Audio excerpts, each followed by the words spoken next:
Bakit nga ba hindi na madalas hinahanap ang e-travel QR code kapag umuuwi tayo sa Pilipinas o kaya naman pabalik sa ibang bansa?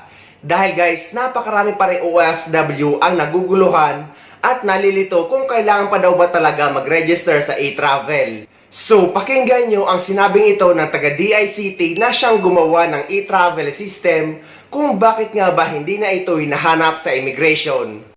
Good news, Mr. Chair. Actually, hindi mo na kinakailangang ipakita yung QR code.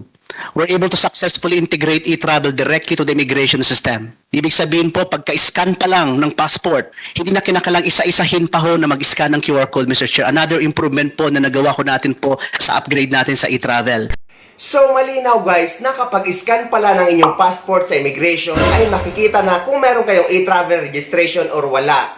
Dahil guys, napakarami pa rin OFW ang napapahamak dahil nga naniniwala sila na hindi na daw kailangan mag-register sa e-travel, lalo na sa e-travel departure card pabalik sa ibang bansa. Dahil naniniwala sila sa mga nagsasabi na hindi na ito kailangan dahil nga hindi naman na hinahanap. Pero ang ending ay pinapabalik sila ng immigration officer dahil nga wala silang e-travel QR code at hindi nila ito makita sa system. So malinaw guys na required mag-register sa e-travel pauwi ka man sa Pilipinas or pabalik sa ibang bansa. At sa mga hindi marunong mag-register sa e-travel o kaya naman walang idea kung paano ang gagawin, ay may mga video tutorial ako na ilalagay ko sa description ng video na ito para madali nyong makuha.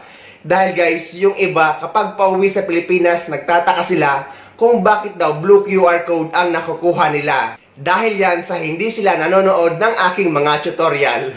So ayun guys, bisitahin nyo lang sa description ng video na ito at panoorin nyo ang e-travel registration tutorial na ginawa ko para hindi kayo magkamali.